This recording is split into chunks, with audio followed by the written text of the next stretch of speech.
Between Gera and Altenburg it stands, rather inconspicuous but full of history, Posterstein Castle.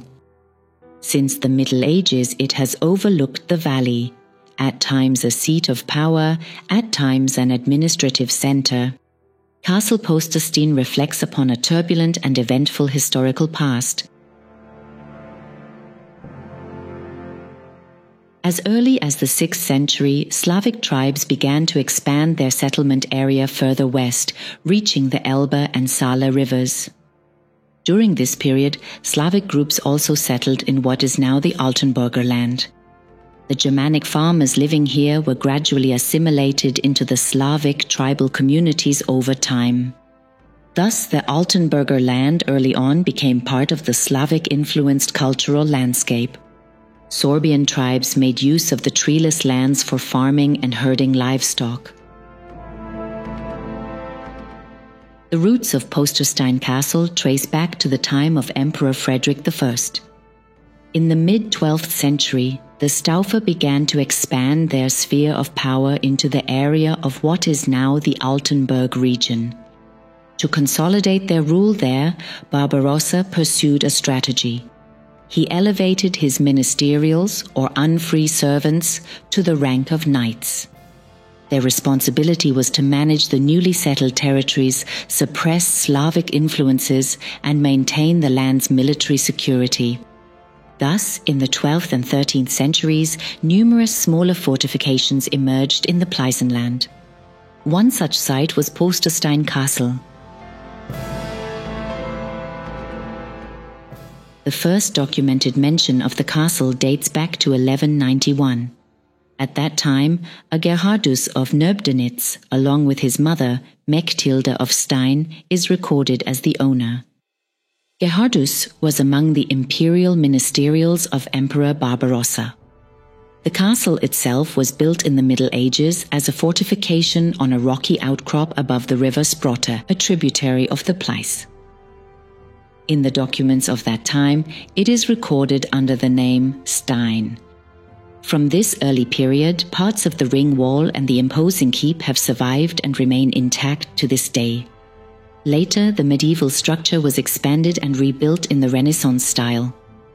On the eastern side, a zwinger was added, providing additional protection. In the year 1422, Nickel Puster acquired the castle. In the Altenburg register, his family is listed as Puster zum Stein. During this period, the appearance of the complex changed significantly.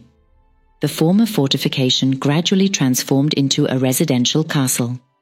The castle underwent numerous renovations, making it more comfortable and representative. And even though it was officially called simply Stone until the 16th century, it owes its current name to the Puster family, because from Poster zum Stein came Posterstein.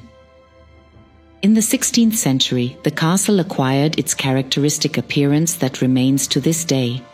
The facade was coated with white plaster, the corners accentuated in vibrant red, a clear sign of the transition from a fortress to a residential castle.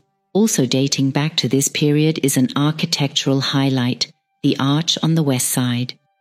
It rests on 4 exquisitely arranged vaulted consoles, a true masterpiece of Renaissance architecture that remarkably transformed and elevated the once plain fortification.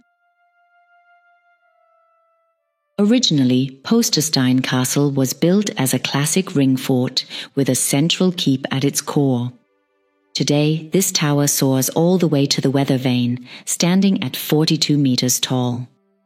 The old defensive platform is thought to have been situated near today's viewing platform. Yet its precise medieval form, whether with battlements or a roof, can't be reconstructed today. Too many renovations altered the appearance over the course of the centuries. The distinctive structure with the conical roof, which is now considered the landmark of the castle, dates back to the year 1888. In times of greatest danger, the keep offered the last safe refuge for the castle's inhabitants, as well as for the people from the surrounding villages. Behind its 3-meter thick walls, they could seek safety and refuge. The original entrance, well protected from attack, was positioned on the side away from the enemy, 12 meters above ground. It's possible that back then one could only enter via a rope ladder. A visible ledge in the masonry suggests that during the Middle Ages, a wooden beam ceiling had been installed at this spot, part of an intermediate floor once inside the tower. On several intermediate floors, people could set up makeshift arrangements in the keep to wait out the siege's end. Back then, the tower still stood free in the center of the fortification, without direct connection to the adjacent buildings. That's precisely what made it the safest spot in the castle. Once barricaded inside, they were incredibly hard to overcome. Often, attackers had no choice but to try to starve out the occupants or force them to surrender through smoke and fire. In the event of an attack, the keep was not only a retreat, but also the strategically best place for defense.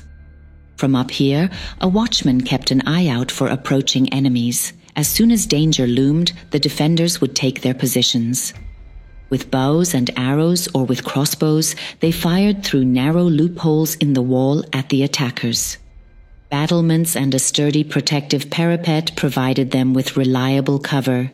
And if the enemy advanced too closely, there was another tactic, hurling heavy stones straight down from above. Since the 16th century, the name Flug has regularly appeared in the ownership records of numerous manors in the region. The family was no minor noble lineage. In the year 1528, a highly significant and impactful sale took place. Nickel von Ende, former Lord of Posterstein, sold the family's 14th century holding, a knight's estate held as a Reussian fief since the century with all its possessions, for the proud sum of 17,500 guilders. The buyers were his forefathers, the brothers von Flug from Eitra of the Meissen noble lineage.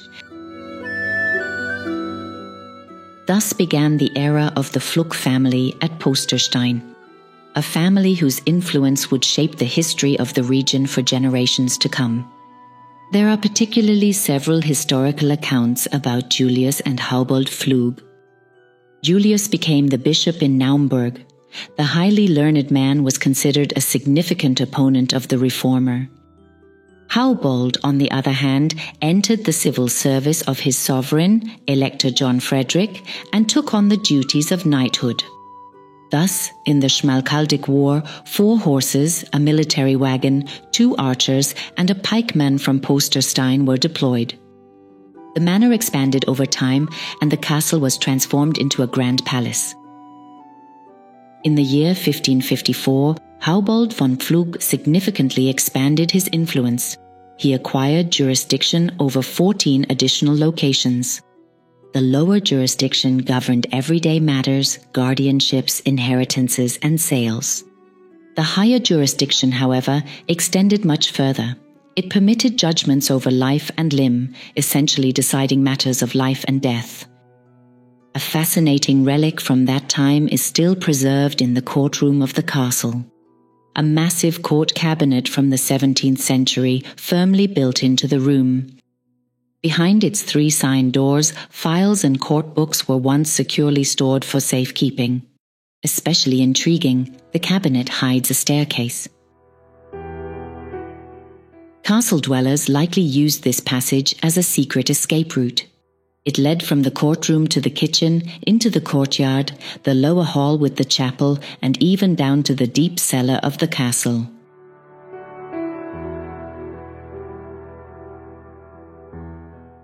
Towards the end of the 18th century, Schloss Tannenfeld, located just about 2 kilometers from Posterstein, evolved into a hub of intellectual and cultural life in Germany.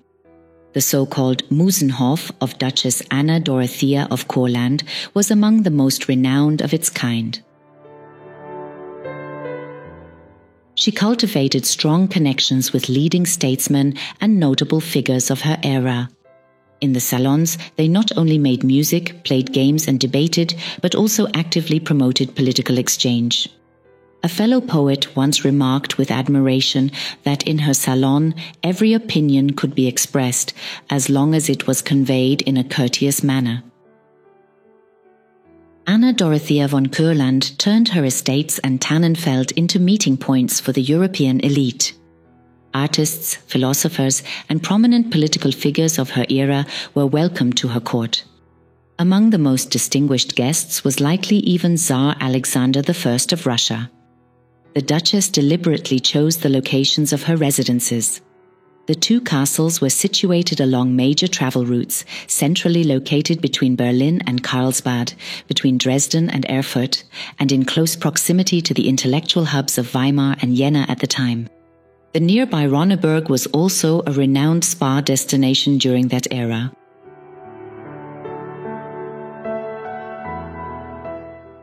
Everyday life at the Court of Muses was characterized by openness and culture.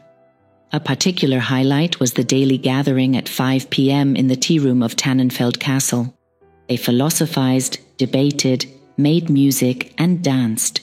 Plays were written and performed together, chorales were composed and presented.